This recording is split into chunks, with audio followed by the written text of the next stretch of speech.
Today's guest is Denise Corbo, and I love Denise. I met her through a mutual friend, and in fact, my daughter's friend. And I was really excited when she was first introduced to me. She didn't come to me as a potential podcast guest. And when I heard about what she does, I was like, oh my gosh, she has to come on my podcast because my guests would love what she does. And if you have a child or a grandchild, what she does is something you might want for your child or grandchild. And she's got a great story. She was a teacher for over 30 years. And I think she's 35 years, she said.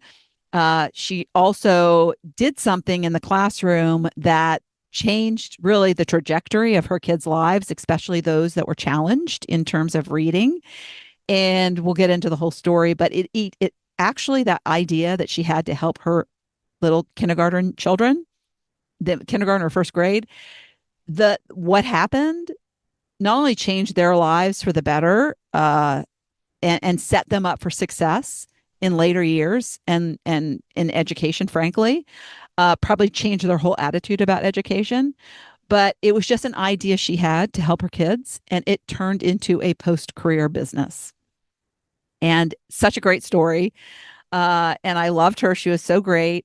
And the funny thing is you never know when you meet somebody the parallels. One of the things I love about having my podcast, and there's a lot of conversation that goes on outside of the recording. So a lot of times I meet people just like Denise.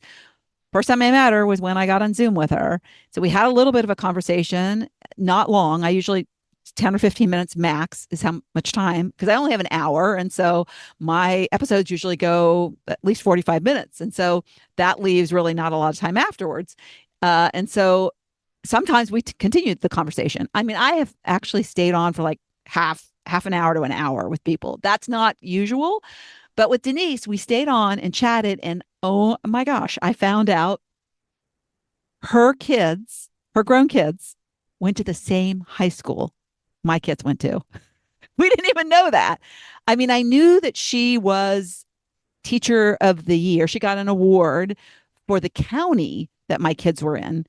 But when we first started chatting before I hit record, I didn't think she lived in my state. I thought because she mentioned visiting her children who live in South Dakota.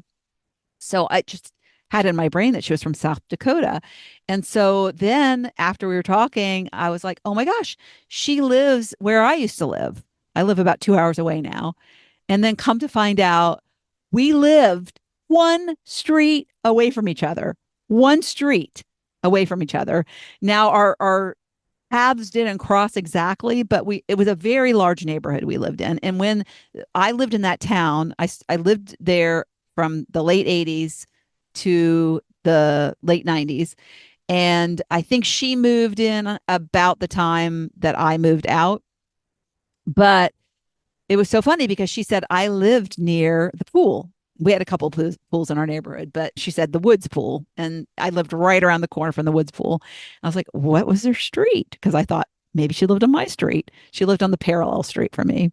So she and I just hit it off and had that connection at the end, which was so much fun to realize and to know exactly like where she worked, where she lived. But yeah, it was such a great conversation. And like I said, the reason I had her on was because what she does is something that I think my listeners would love for their kids or grandkids. So listen up. It might be something that you want to get them for Christmas. And it is something that it's a gift that you can keep giving over time. And as they grow and as they mature, it matures with them. So that is all I'm going to give you. And you can listen in to hear what that is and how that might help the children in your life that you love. And maybe if you don't have grandchildren or kids right now, you have a neighbor. Anything that you can do to help these kids love to learn and really appreciate education and reading, this episode is for them.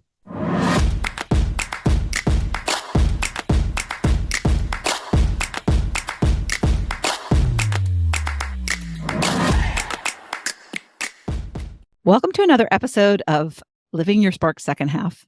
And I have somebody who is in her second half, and she is very sparked, and I'm very excited about it. And it's actually just her morphing her love into something post career and it's still a career, obviously, because you're doing work you love. So welcome, Denise Corbo.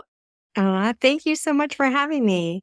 You're welcome. I hope I pronounced it right. I usually ask, did I pronounce it right? Yes. It looks like an easy name to pronounce. Yes. So the crazy thing is I always like to tell people how I meet my guests, and they're very surreptitious sometimes. Just the way people come into my world, I just love it. And Allie is one of my favorites. So Allie Ledig, she does marketing for you, right? Right. But when your daughters have friends, and just some of them come and go, but some of them you really connect on a deeper level with. Allie's just one of those rare people that I just feel this symbiotic thing with. I don't know. And I love her so much. And I haven't spent a lot of time with her. She was a sorority sister, I think. They met in college, and one of her DC single friends, and they hung out, and now they're both married and have kids, and it's kind of cool. And she's my Instagram. She always is like commenting on my stories, which is very nice. But a lot of times people that are a lot younger than me don't really comment on my stories. But she's just such a great person. I love her to death. So you came to me because she saw in you somebody that would, I don't even know if she thought about my podcast, but she thought I would be a good customer for you. Right. And because I have grandkids, and what you have, it's good for parents and grandparents. But so she reached out to me, say, hey, would you be interested in this thing that Denise does? And I said, oh my gosh, Denise needs to come on my podcast, because she has such a great, I could just tell that you're very passionate about what you do, and you're a great age. And anybody who is very passionate in their second half about something, there's a story behind it. There's always a good reason to have a chat about it and share it to other people who could be inspired. So I've talked enough. Why don't you share what you do, how it relates to what you used to do, and then we'll go from there. Yeah. So I am the president and founder of Storybook Treasures. And Storybook Treasures is a literacy nonprofit. And our mission is putting books into the hearts, hands, homes of children. And if you ask me about nonprofit work and if this was part of my dream and passion when I was first starting out, not at all. I had no idea anything about nonprofit work, and it truly just evolved in my second half. And I'm just so excited and passionate, like you said, about just reading and literacy as an educator, former educator, just knowing that kids who can't read are at such a disadvantage from all the other students who can. And when we talk about equity is such a huge, word right now, and how do we close that equity gap? And in my experience and throughout my years teaching, it's definitely through literacy. I mean, if kids can read, then they're going to have access to opportunity. And so in Storybook Treasures, what we have done, and I would say it's an accident. If it wasn't like I had planned this out, it accidentally came to me in my kindergarten classroom, when kindergarten is a place to learn about the alphabet and socialization, to you better have them reading by the time they leave you. Right away, I was like, oh my gosh, I've got to rethink the way that I do business in my classroom, because some kids are ready to read, but some kids just developmentally aren't there yet. And it doesn't mean that they're not going to be there, but how do we get them all at the same page? Denise Corbo. Thank you so much for having me. You're welcome. I always like to tell people how I meet my guests, and they're very surreptitious sometimes. In your case, you were recommended to me by one of my daughter's besties. And I love the way, just the way people come into my world. I just love it. And Allie is one of my favorites. So Allie Ledig is she does marketing for you, right? Right. Some of them just come and go, but some of them you really connect on a deeper level with. Allie's just one of those rare people that I feel this symbiotic thing with. I don't know. And I love her so much. And, I haven't spent a lot of time with her. She was a sorority sister, I think. They met in college, and she was one of her DC single friends, and they hung out, and And now they're both married and have kids, and it's kind of cool. And she's my Instagram. She always is commenting on my stories, which is very nice. But a lot of times people that are a lot younger than me don't really comment on my stories. But she's just such a great person. I love her to death. So you came to me because she saw in you somebody that would, I don't even know if she thought about my podcast, but she thought I would be a good customer for you. Mhm. Because I have grandkids, and what you have, it's good for parents and grandparents. So she reached out to me, say, hey, would you be interested in this thing that Denise does? And I said, oh my gosh, Denise needs to come on my podcast because she has such a great, I could just tell that you're very passionate about what you do and you're a great age. And anybody who is very passionate in their second half about something, there's a story behind it. There's always a good reason to have a chat about it and share it to other people who could be inspired. So I've talked enough. Why don't you share what you do, how it relates to what you used to do, and then we'll go from there. Yeah, so I am the president and founder of Storybook Treasures. And Storybook Treasures is a literacy nonprofit, and our mission is putting books into the hearts, hands, homes of children. And if you ask me about nonprofit work and if this was part of my dream and passion when I was first starting out, not at all. I had no idea anything about nonprofit work, and it truly just evolved in my second half. And I'm just so excited and passionate, like you said, about just reading and literacy as an educator, former educator, just knowing that kids who can't read are at such a disadvantage from all the other students who can. And when we talk about equity is such a huge, word right now. And how do we close that equity gap? And in my experience and throughout my years teaching, it's definitely through literacy. I mean, if kids can read, then they're going to have access to opportunity. And so in Storybook Treasures, what we have done, and I always say it's an accident. If it wasn't like I had planned this out, it accidentally came to me in my kindergarten classroom when kindergarten is a place to learn about the alphabet and socialization. So you better have them reading by the time they leave you. Right away, I was like, oh my gosh, I've got to rethink the way that I do business in my classroom because some kids are ready to read, but some kids just developmentally aren't there yet. And it doesn't mean that they're not going to be there, but how do we get them all at the same page and getting them reading and excited about reading? And the one thing we know about young kids is if they don't like it or if they perceive it as hard, they don't want to do it. and so how do you get them excited about reading and excited about stories and engaged? And then the big need is, how about the kids who are never read to or don't have books at home? How do we reach them? And so Storybook Treasures really started in my kindergarten classroom, and with that mindset and just changing the way that I did business. And at the end of the year, every single one of my students got a perfect score in their literacy test. And I had a moment where I'm like, oh my gosh, I need to share this with everybody. I need to really get this program out there. So I went to my husband and I said, I would like to start a nonprofit, Storybook Treasures. And he said, whose money are you going to use for that? And I'm like, our money. And he's like, oh, you're a teacher, right? There's no money to start a business.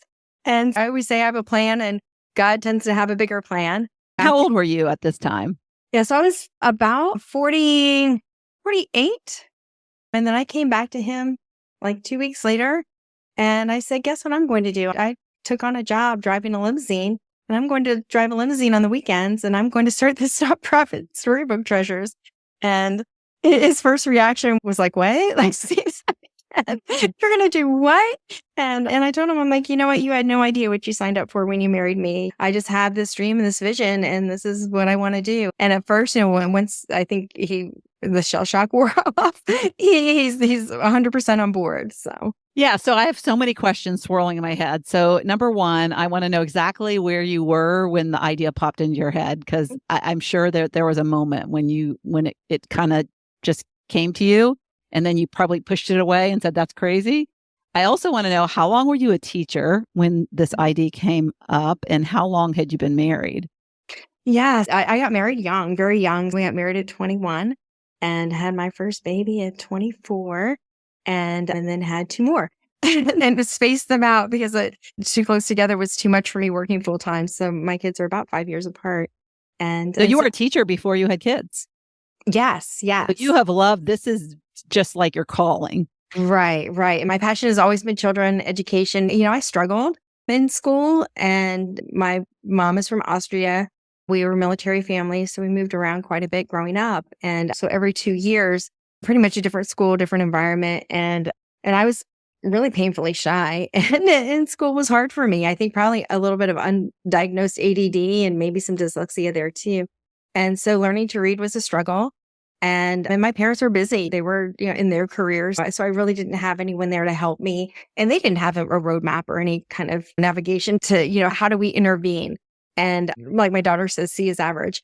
So, I was average and tried to stay under the radar as much as possible while I was a student. And I think because of that experience for myself, I became a better teacher. And again, teaching wasn't something that I was like, oh, I want to be a teacher.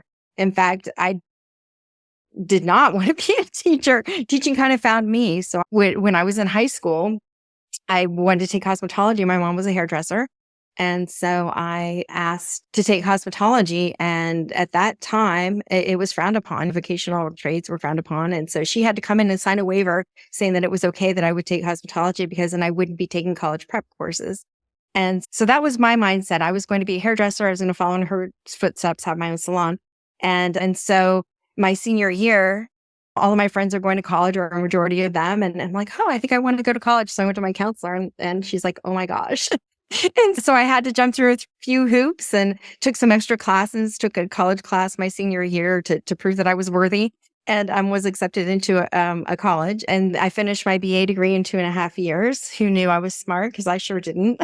Oh, wow. And at the time, as I was in college, my mom was like, you have your cosmetology license, but you should take this cosmetology test. It's a 100-question test so you can be a cosmetology teacher. It'll look great on your resume, because I think she thought my resume was lacking. I didn't take any of the college prep courses. So I said, okay, I'll take the test. So I took the test, I passed the test, and then the state called her, actually, not the state, but because both of us actually took the test. And so we were both licensed to be cosmetology teachers. And one school district was in desperate need of a cosmetology teacher, called her up, asked if she would be interested in teaching. She said, oh no, but my daughter might be. And so she scheduled an interview for me to teach cosmetology. And so when I came home, she was telling me about it. And I'm like, are you kidding me? I was a terrible student. There is no way I could be a teacher. And she just was like, well, I already made the interview. You have to go. And when your mom makes an interview for you, you do have to go. So there was no way to get out of it. So I went to the interview, and when I walked into the lab, and I just saw a lot of kids that were unmotivated and were just hanging out. They didn't have a teacher there. The wheel started turning. And I say it's another God thing. We're just they put something in your heart where you can make a difference. And I thought, wow, I can do something here. And so I left that day with a teaching contract to teach cosmetology. And that's how my whole door opened up to the educational field. And then after teaching for 5 years, of course, you look at the teaching scale and you have to get more education if you're going to make more money. So I went back to school and got my master's degree in elementary education, K through 8. And by then you had little kids probably, right? What about them? Right. Well, I was my master's degree. I did. So I had my son, and I had moments too. Gosh, working on that master's degree while having little kids, it was so hard. And my husband was just like, it's not forever. You can do this. You can do 6 months, 6 months left. You can do this. Because I had moments where I'm like, maybe this isn't what I want to do. This is really hard, because you have the guilt. You want to be everything to your family and everything for your career. And then you have education on top of it that you're trying to seek. It becomes overwhelming. And I just plowed through it. And then my first teaching, I had to resign my cosmetology teaching position, which was in a public school, in order to do student teaching to get my master's degree. And isn't that crazy? What stupid system. It just doesn't make sense. I tried to fight it, but it didn't help. Like no one cared. They're like, oh, nobody has any sense in the government. You have to have this experience. So when I did student teaching, the principal was, he's like, I want to offer you a first grade position. And I'm like, first grade? I'm like, I teach high school. I was thinking maybe upper grade. And he's like, no, I just believe that your philosophy, the way that you talk to children, like you would be really great with the little guys. And so I remember he gave me the keys to my classroom. He goes, Denise, teach him to read and write. Everything else is going to come everything else will come. And so my first day, oh my gosh, with all these little kids around me sitting down, I'm like, what have I done? and then who knew that it would just be my passion. And my most favorite thing to do is go to school and be with these kids and give them just a really solid foundation. So that way the rest of their education would be that much better. And yeah, imagine if you had had those cosmetology kids when they were in kindergarten. I mean, right. I think when your perspective shifts to catch them early in life and their path will be totally different or potentially, with your influence. And that's amazing. So one of the things that I live near Monticello, and two of my grandsons came to visit this summer and thinking of things to do. I thought, well, I'll take them to Monticello because they're 7 and just turned 12. And so I thought really good age for running around and being curious. And they have a children's tour. So you can sign up for a special tour that's geared towards elementary school kids. And the tour guide was so fantastic. She had this little bag that she kept pulling things out of to make, as we were going through the tour, things relatable to their age. And we got to the library, or what was his library, and lots and lots and lots of books. I mean, stacked to the ceiling and all around the room. And one thing I'd been to Monticello before, but I guess I'd never really paid attention or never been on the children's store. But one of the things that, and I'm sure this applies to some of your students, but one of the things she said is that back then, nobody had books. Like very few people had books, and he loved books, and he got so much of his education from books and from reading. He learned different languages reading. But she said, one of these was a guess for the kids. Most people had one book. Can you guess what that book is? The Bible. Yeah. Yeah. Very few families had 2 books.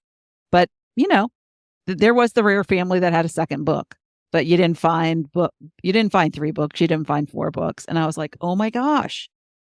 And so when you were talking about there's some kids that get read to every night and some kids that don't, and they come in maybe not reading, you have that disparity.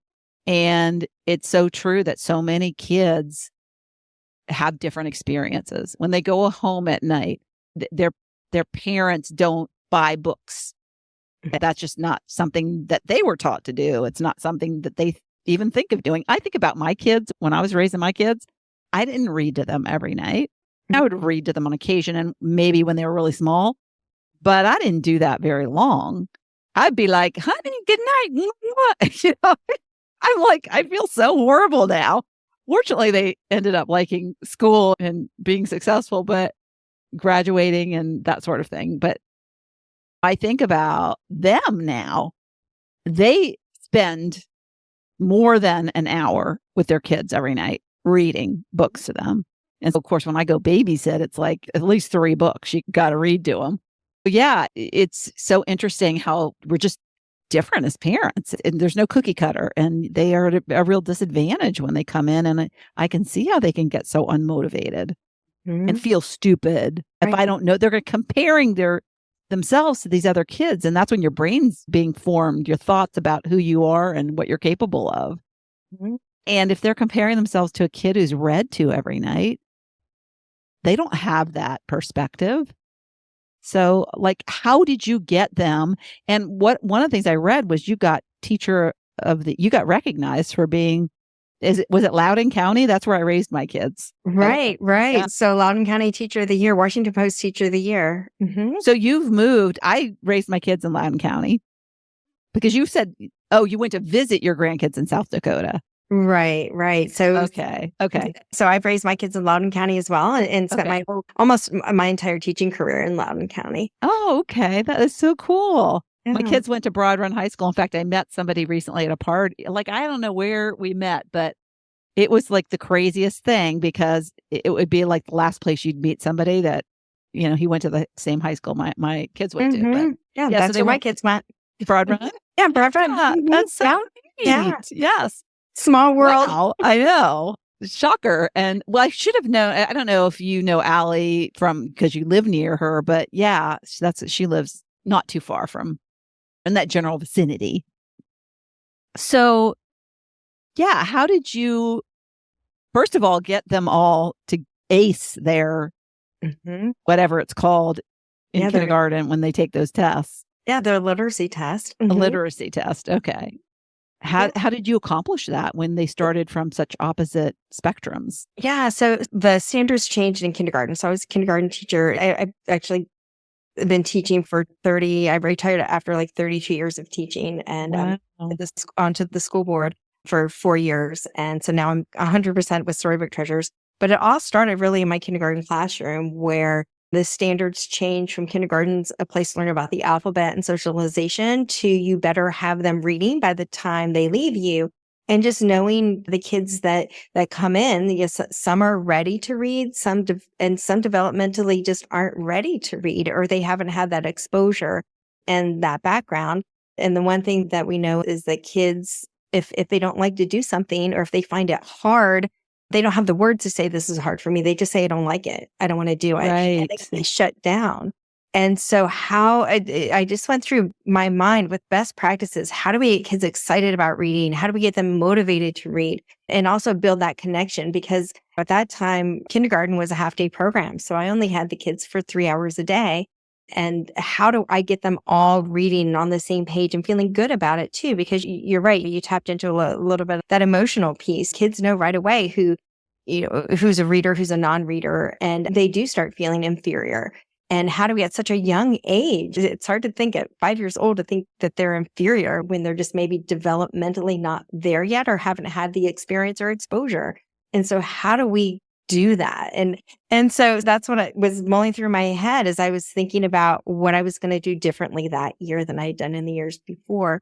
And so I came up with the idea of doing treasure stories. So a book that I knew really resonated with kids, like really great read alouds that kids love and have fun with. So I thought about putting a treasure to that book.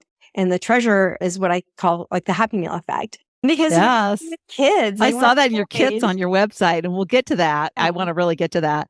But yeah, having a little stuffed dolly or a little, in one case, it was like binoculars because of the story. Right. Yeah. Little things that they can touch and feel and be a part of that story, right? Yes, and connect with them. And so the first book that I did was Owen, about a kindergartner who wants to bring their baby blanket to school. And of course, blankets aren't allowed in school. And so the solution to the story was the mom cut up the baby blanket into little pieces. So that way Owen could have the baby blanket in his backpack or in his pocket. So he would still have that reassurance or that blanket with him without having to drag a big blanket Sure. to school with him. And so I read the story aloud to my kids. And then I went, of course, to Walmart and bought a baby blanket, cut it up into little pieces. And at the end of the story, I gave them each a piece of the baby blanket. And they lost their minds. They were like, oh my gosh, this is Owen's blanket. I have his blanket. Oh Like, my they God, were how cute. so excited. And so I knew that just genuinely connected them to the story. Like they felt like they were a part of it. So anytime I would ask any question about that, they remembered everything because of the excitement and because of that little blanket connection. And then because it's a fun thing, and anytime you bring fun things into the classroom, sometimes it can also become a behavior nightmare. And as we're walking back from recess or lunch, the kids would see or something or in the corner of the room where they're like, oh my gosh, someone would make a grand announcement. There's Owen's blanket. And then I'd have a pile up in the corner of my room and I'm like, oh my gosh, these must go. Like they were fun, but now they have to go. And so I wrote a letter to my parents saying that their child's going to bring home a treasure that goes along with the story that we read Owen. And by the way, in this letter I wrote, by the way, your child is now an Owen expert. They know everything there is to know about this book. Here's some questions you can ask them. And then when they bring this home, keep it in a safe place because we're going to be adding more things to the collection. And please don't send it back to school. And so I sent all of that home. And for the first time ever, I got emails from parents back to me saying, oh my gosh, where can I get this book? My child is obsessed with this book. Is it in your library? Can I order it from the Scholastic order? Like, where can I get this book? my child is so excited. And so I had a moment where I'm like, wow, my whole career, I've said, please read your child at home, and you have crickets. And so for the first time, I'm having parents reach out to me about a book that they want to read at home with their child. I'm like, wow, this is powerful. And so that was just part of the evolution of Storybook Treasures. And the other thing that I knew is like reading books, the kids at home, or just reading. If you read a book aloud, that is the hottest commodity in your classroom. Every child wants that book right away. And I even remember that as a child too, where the librarian would read a book to you and then they would say, oh, but we only have 5 copies in the whole school. And so you'd have to get on a waiting list to get that book. And I was thinking the same thing, where I would do these great read alouds, but then I would also put 5, 10 copies of that book in our classroom library so kids would have access to it right away. And what I learned is when you have a whole classroom where everyone that has the same book, they begin to share. So whether they're readers or non-readers, when they're able to share with each other and they all have kind of that equal playing field, they all know the story, they all know this, whether they're readers or non-readers, now they're sharing on their own level. They're both able to share, which if you didn't have that opportunity, they wouldn't be on the same page. But because you've read that book aloud, they've had that shared experience.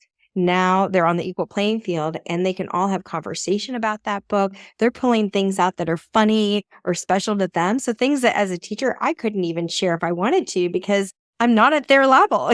They're at their 5-year-old level, pointing things out and giggling and having a good time and making connections.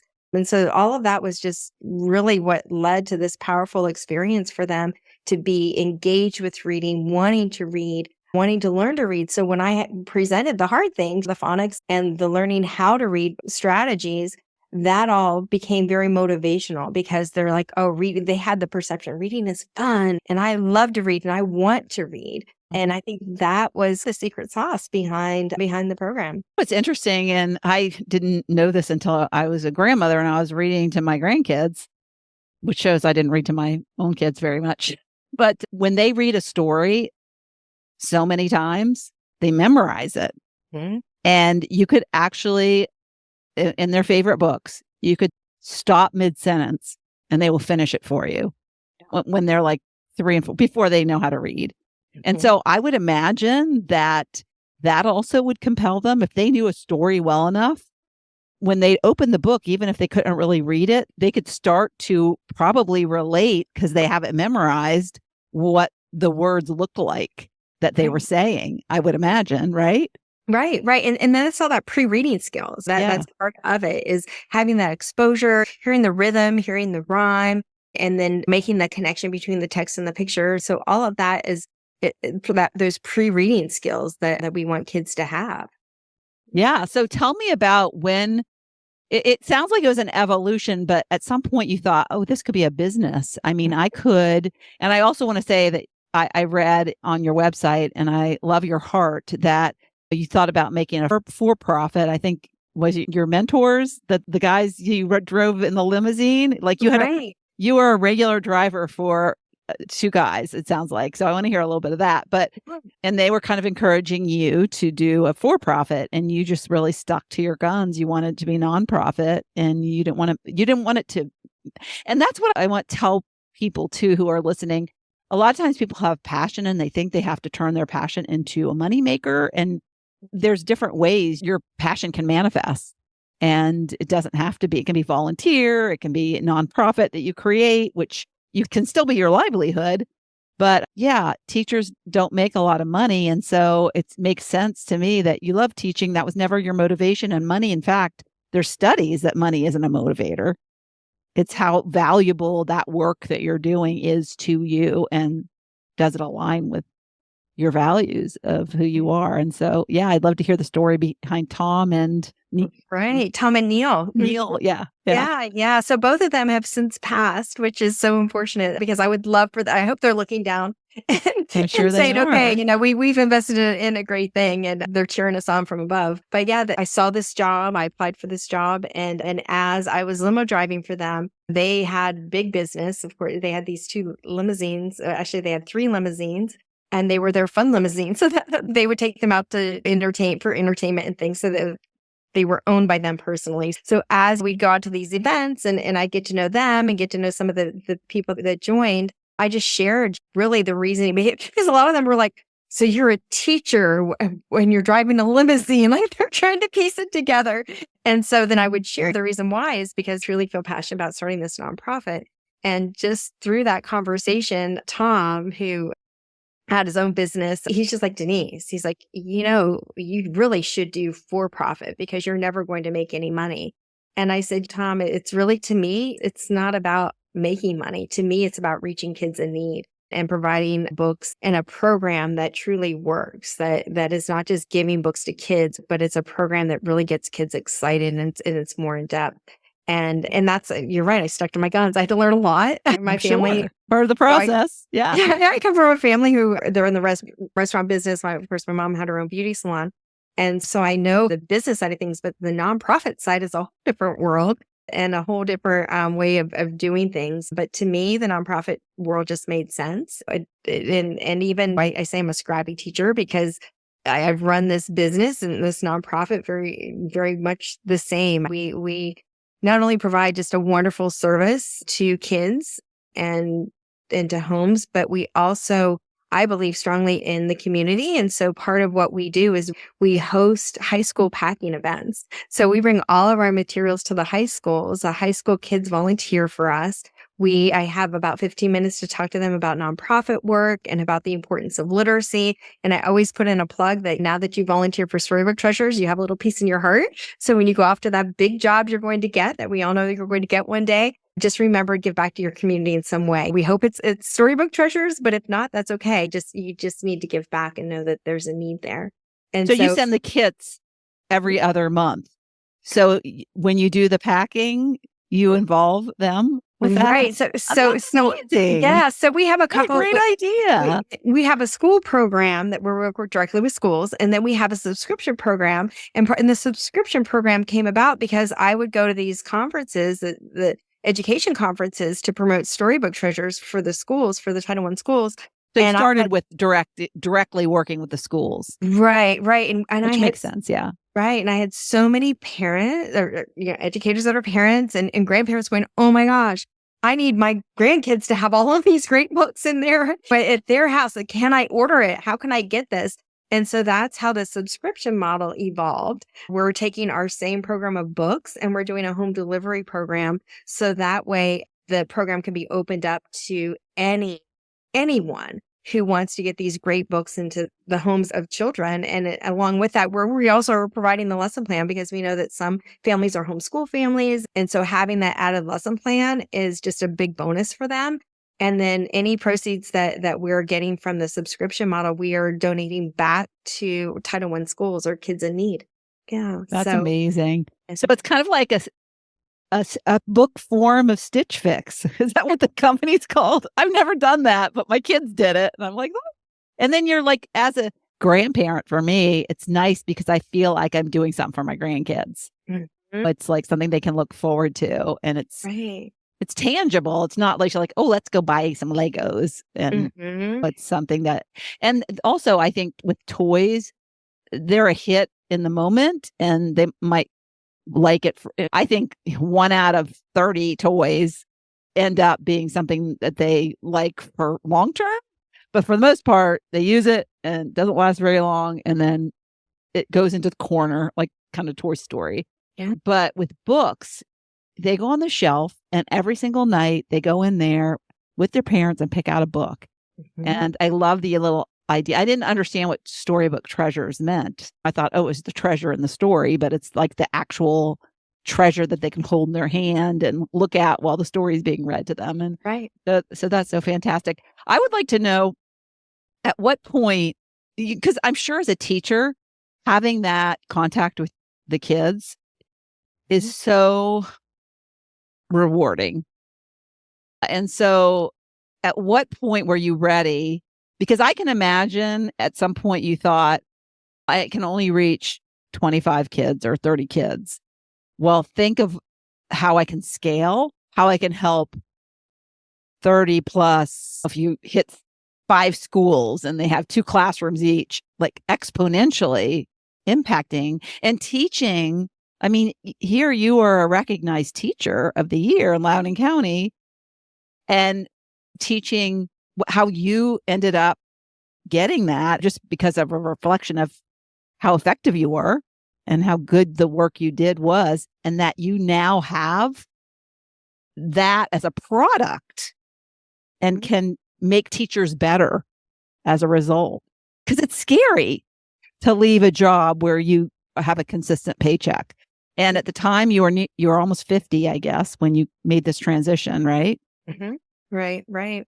And by the way, if you're on my YouTube channel, she doesn't even look like she's a day over 40. And so you're 59. So you've been doing this now 10 years. But like looking back, was that a scary thing to do? I almost think that every step has been very scary because it's the unknown. And Yes. you asked, like, when did this kind of the aha moment come? And I truly was sitting in my classroom looking at the end of the year scores thinking, wow, every one of my kids got a perfect score. Is the district, like, the first thing that popped in my head, is the district going to come down and think that I cheated or I didn't put in the scores correctly? Because there was some media around like something that happened in another school district like that. And I was thinking, okay, maybe. And I'm like, but no, look at the impact. I've never seen anything like this. And I taught a long time and I've never had kids perform so well. So as I was sitting there, I'm like, okay, how can I package this?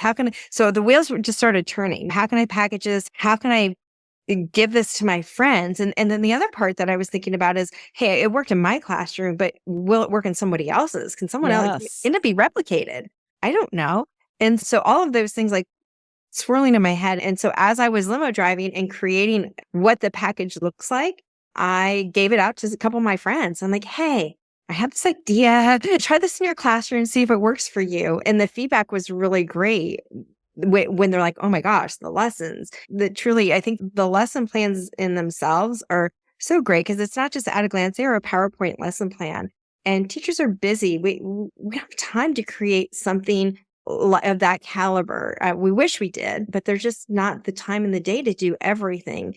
And so having something already done, already prepared, hits all of the elements that we know are great for story retelling, but then also dives deeper into the book and makes it fun. I think that is already done is such a gift to the teachers. The program is a gift to the kids because they get the actual, the book and the treasure and all of that, all of those good things. But the lesson plan is such a gift too, because it's already done and builds all that background. And so just that trial and error, and does this work? And I think that those are the steps you take all along the journey to get where you are. And I think that even, the way that we package our kits, like at first we did everything bulk. So we would send things to the schools bulk so that teachers kind of had to put it together. And then when COVID happened, we were able to pivot and figure out a way to already have everything packaged so that when the books come, like everything comes in a kit now. So it's ready to go right away.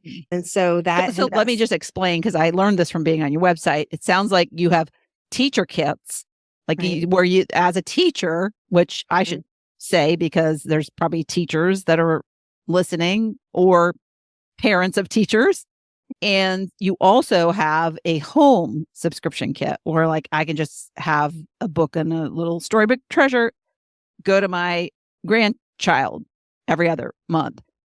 They have, I think you have questions to ask, like to engage in a conversation for the home kit, because you wouldn't have the lesson plan per se. Right? Is that the difference kind of? Well, we're actually sending that too. So we have the school program and then we have the home delivery kit program.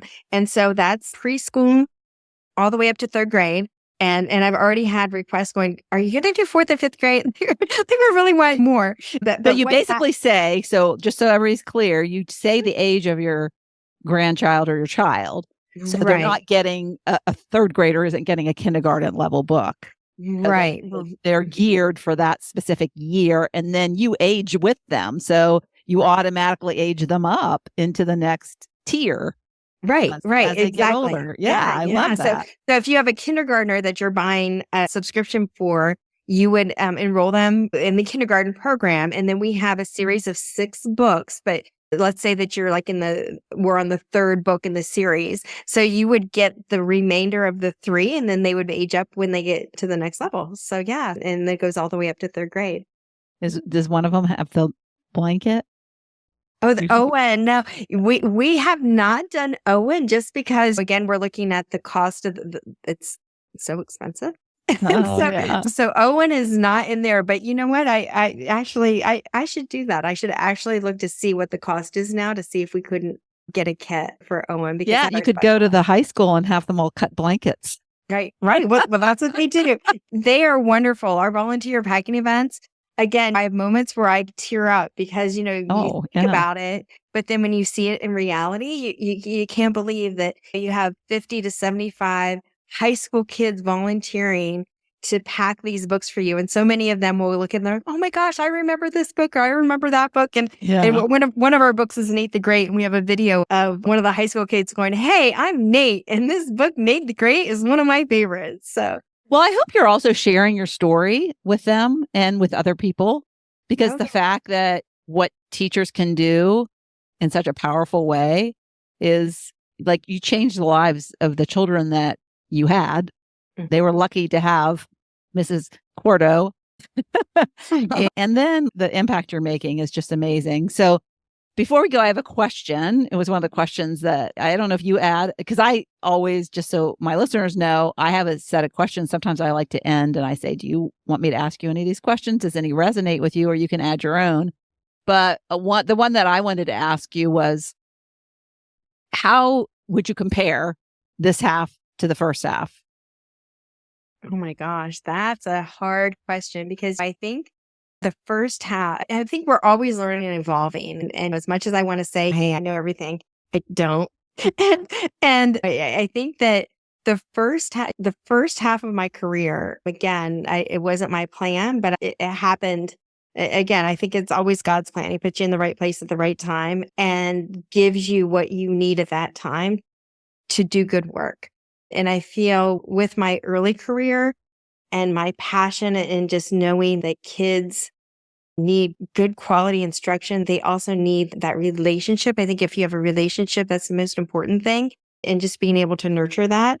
All of these other things evolved from, the lesson plan writing and all of those things that really led me to that teacher of the year, which that alone is an extreme highlight of my entire career. Reaching children and doing all of the work that I've done for my students and past students that I've had and families. Yeah. And when you think of the listeners don't know, but Loudoun County is a huge county. Right. And the fact that you were selected, that you were compared to a lot of other teachers. Yeah.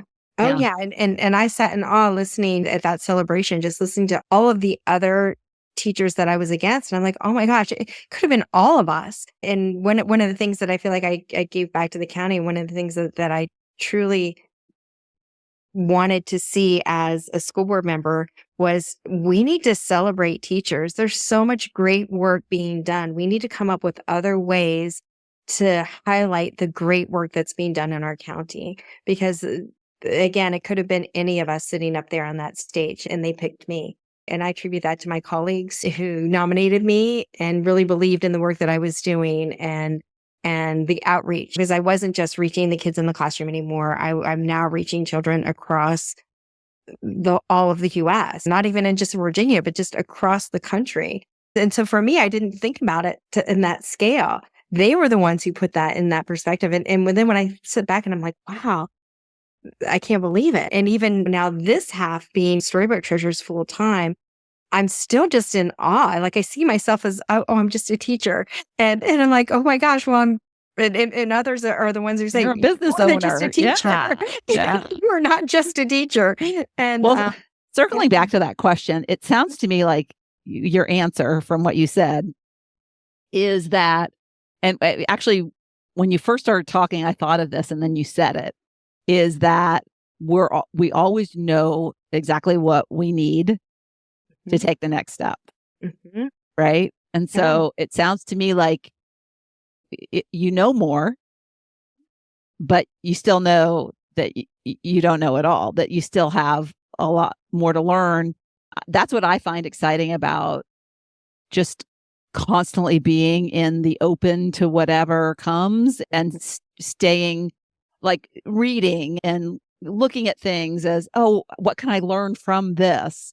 And so always being in this learning mode. So you're just a sponge. So you're going to be always a student. Even though you're the teacher, you're still going to be the student. Right. Yeah. And I maybe think that was having that a kind mindset. of an understanding you got too. You think when you're younger, I'm going to know it all, right? Right. Uh-huh. Yeah. Yeah. And just having that mindset that we're always learning, we're always evolving. And how do we go to the next level? And how do we reach more and more? And I think that's where the subscription model came about, is how do we reach more? If we had this need and we have teachers, parents, and grandparents going, oh my gosh, how do I get this for my own family or my own kids? Or how do I gift this program? How do we do that? And then for us to go, okay, we're going to figure that out. And so like Allie and Kim and myself, we got together and we figured it out. And now we're able to deliver that. And then also to have that piece where it comes back to support kids that don't have books at all, I think is just, again, part of what a nonprofit is all about. So, yeah. Yeah. What does your husband say now? yeah, first, like right now, we push about 30,000 books out of our house every year. We still work in the home. He's like, are we ever getting a warehouse?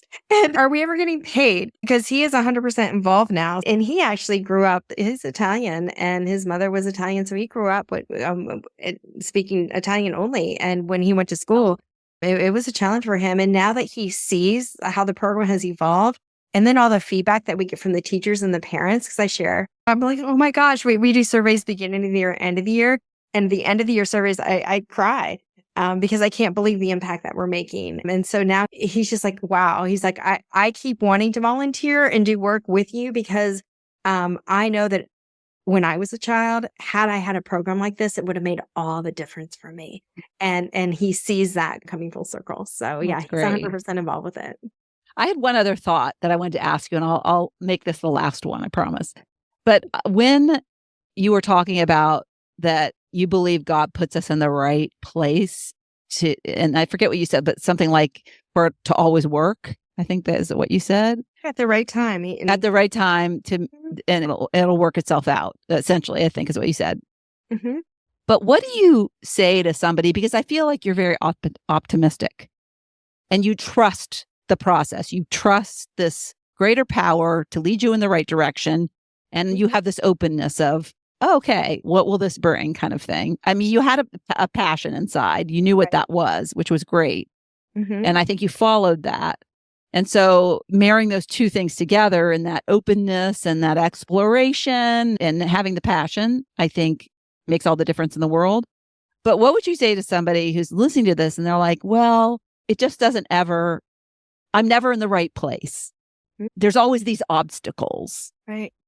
So what would you say to somebody who has that mindset and is looking at you as you're just the lucky one? Mm-hmm. Yeah. Yeah. My husband always has said that to me. He's like, you're always so lucky. And I told him, I'm like, it's not really always luck. I mean, to me, I think that I look at something, whatever that is, whatever that problem is, whatever that obstacle is, and I look for solutions. Like, what are the possible solutions? And then I start thinking about what can I actually do? Because there's some things that I just can't do. We can have solutions, but they're just not in reach. And so what I try and do is knock on every door, open every door that I can that's available. And if a door doesn't open, it doesn't open. But I know I've done my due diligence to try. And I think it's that spirit of trying to problem solve. And then what can I actively do? And kind of put that into perspective to what I can do and what I can't do. And then go from there. And I think that has just been my mindset of just, okay, this is my idea. This is my plan. Because there's been plenty of things that I've tried that haven't worked. And then you have to just look back and say, okay, we've tried that. We've done that. That hasn't worked. I've learned from that. Try not to beat yourself up too much about it because you can spend a lot of time just in that space. And I think that you just say, okay, I have to learn from that and then try something new. And there's been schools where we've worked with them. And unfortunately, the funding isn't there. They're not willing for us to go out and find funding. In smaller communities, there's a limited number of funds. And so if you don't have an open mindset like that, then there's only so much you can do. The kids love the program, the parents love the program. But if the mindset isn't, our community can't support this, even though there could be opportunities for that. But if you're shut down right out of the gate, then what do you do? And so my solution is, well, my dad put it in a great way. He's the one, this happened at a school district that we were working with. And he's like, sometimes you have to go where the fish are biting. And right now they're not biting here. And so you have to have that mindset. Not that we failed at that school, because Right. we didn't, but it was a mindset of of the person who is in control of the funding or Yeah. trying to find funding. And so then you have to say, okay, well, we've done what we can do and leave it as the door is always open because we always want to Yeah. come back and we always want to service kids. But sometimes you just have to move on and Yeah. help. And I love to say that just because a door closes now doesn't mean it doesn't reopen later. And a closed door leads you to the next door. Right. There's a book, I think it's, every no leads you to a yes. Right. So it's Right. obviously sales Right. focused, but Mhm. I love that because it is so true that if you just keep going, you will be led as long as your heart's in the right place and you're following your heart. You always want to be knowing really who you are at your core and what lights you up. And if you're knocking on doors and you don't know that, I think you might be misled Yeah. and Yeah. that you knew that. And so you were just, it was great, great. And funding comes and goes. You never know when somebody who is responsible for finding the funding at the school and says, "Oh, I'm so sorry. We just don't have it," who goes to a dinner party and talks about what you're doing to somebody else who might have just gotten a big, huge win in the stock market. Our brain puts us in this tunnel of the only things that I can think of in my head are the possibilities. Mhm. And we have no idea how there is no tunnel, there is no barrier, there is no wall. It is like a free for all and anything can happen. And Right. that's what I love. And it seems like that's a sort of a philosophy that you live by is it's all about trusting the process, believing in the possibility. And so kudos to you for being brave enough to leave a safe job and to going after something that if you dream it, I feel like it's meant to be a reality. Mhm. Yeah. And we can sit on a dream all day and it'll never be a reality. But if you dream it and if it's in your mental vision, it is totally a possibility. Yeah, yeah, and so many of my colleagues, yeah, that was one of the things that just like, "Denise, you've talked about this, and now you've actually made it happen. Like, it's real, and it's happening." And to me, the reach for us to go from 200 kids to 15,000 kids across 8 states, who knew? And it truly has been word of mouth, teachers sharing and that whole networking, and you just never know when someone who does have the means, a philanthropist or anybody who might have the means, hears something like this and it's like, "Oh my gosh, I wanna get behind it. I wanna fund something like this. This is something that I wanna be a part of." You never know when that's gonna happen. Yeah. So, So your so website is, let's just repeat it. yeah, so it's storybook treasures.org. And yeah, and get your order in for That's Christmas right. because you said the deadline to get, if you want to get a book before Christmas, they Mhm. should get it mid December if they order by November. Well, deadline's November 1st. Right, So, November 1st is our yeah. deadline. Yeah. Right, November right. 1st. And so then you'll have it in time for Christmas. And if you wait, then you get the book 2 months later, Right, you'll which get is the around my first book in birthday. right, yeah, you'll get it in January. Valentine's. Yeah. Yeah. Right, right, so, Yep. January, February, yep, Yeah. mhm, Yeah. yeah. So, anyways, yeah, it was delightful to meet you. I'm so glad Allie brought us together. And Me you should go on too. more podcasts. Spread Right, the well word. Yes. yeah, well, that's the idea The is to try plan. Yeah. yes, try and get the word out so that people need to know that you exist and in order to interact with you and become part of Storybook Treasures. And so Yeah. whether it's a home kid or a school, we don't care. Our whole mission is getting books out there, getting them out in a fun way, getting kids connected and excited about reading. Well, yeah. And I think it's one thing to go to a website. And when Allie first messaged me, I was like, what's this? I trust Allie. But yet at the Right. same time, it's like, and when you hear the story and meet the person behind it and how it evolved into what it is, it makes me want to go and get kits, Well, that's yeah, it does. that's It's perfect. like, oh my Yeah. gosh, and it's such a good cause and how you take the money and not put it into the way it's directed to the right causes is just Mhm. really amazing. Yeah, So it all so comes back thank to you for kids. all you do. Thank you. Thank you so much for having me and letting me share my passion and my work. And let's spread the word. Yes, Yeah. definitely. All right. Bye. All right. Bye. Thank you.